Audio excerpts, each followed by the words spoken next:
आपण पाहत आहात राईट न्यूज, बातमी आहे तशी।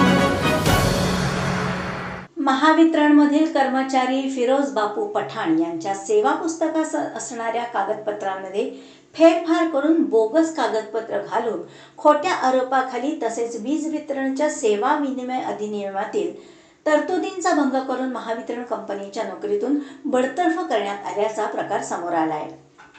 दरम्यान ही सेवा पुस्तकातील कागदपत्र पूर्णपणे बोगस असून ती सेवा पुस्तकामध्ये दडपणारे उपव्यवस्थापक महेश जोतराव आणि खोटी साक्ष देणारे कर्मचारी संजय वाघ यांची चौकशी होऊन त्यांच्यावर कडक कायदेशीर कारवाई व्हावी अशी मागणी फिरोज पठाण यांच्या पत्नी शाहीन पठाण यांनी प्रसारमाध्यमांशी बोलताना केली आहे।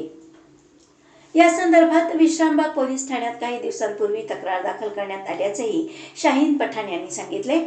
दरम्यान फिरोज पठाण यांना नियुक्ती करताना शैक्षणिक अर्हता पूर्ण करूनच मगच नियुक्ती देण्यात आली होती। शिवाय तत्कालीन अधीक्षक अभियंता संजय साळे यांनी सेवानिवृत्त होण्याआधी 3 दिवस आधीच कोणतीही खातेनिहाय चौकशी न करता कारवाई केल्याचा आरोप तसंच कार्यकारी अभियंता सौरभ माळी यांच्यावरही कारवाई करण्यात यावी अशी मागणी पठाण यांनी केली आहे।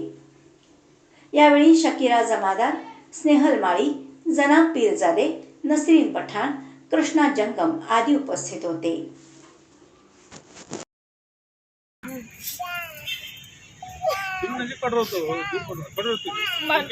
न्याय होना है, हमारे मर्द पर अन्याय हुए 7 दिन के अंदर काढ़ेला सो मुझे न्याय। मैं शाहीन पठाण मैं निवेदन दिया साहेब पुलिस कंप्लीट को मुझे न्याय दो। पुलिस स्टेशन में आज 13 को है, 13 राम माई सारे वहाँ के इन पर गुन्हा दाखिल होने वाला। क्या किया है उन्होंने? उन्हें अर्ज 13 को है, 13 राम माई सारे वहाँ के इन पर गुन्हा दाखिल होने वाला।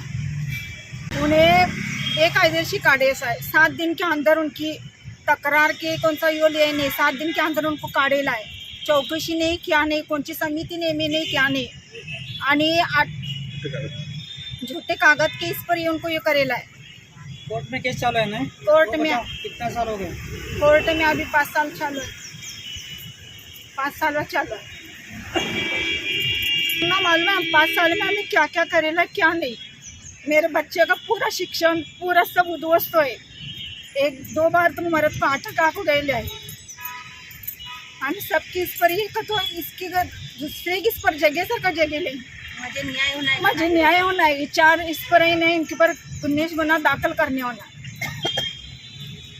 विश्रामबाग पोलीस स्टेशन सांगली इथं आम्ही जो शाहीन पठाण यांच्या नवऱ्यावर जो अन्याय झाला त्या कारणाने आम्ही इथं आलो आहोत। त्यांच्याविषयी जे खोटे पुरावे देऊन त्यांना जे स्थगितीकरण दिलेलं आहे त्या कारणास्तव आम्ही इथं जमलो आहोत। जसं की जे डॉक्युमेंट त्यांनी दिले त्या डॉक्युमेंटचं व्हेरिफिकेशन करून चांगल्या प्रकारे पडताळणी करून ते खरे आहेत की खोटे आहेत हे पुरावे आम्ही इथं पोलीस स्टेशनला दिलेले आहेत। त्यांना बी रितसर बोलवून त्यांना चौकशी करून त्यांच्यावर ही कार्यवाही झाली पाहिजे। महेश जोतराव आणि संजय वाघ यांच्यावर कार्यवाही झाली पाहिजे, गुन्हा दाखल झाला पाहिजे। आपण पाहत आहात राईट न्यूज, बातमी आहे तशी।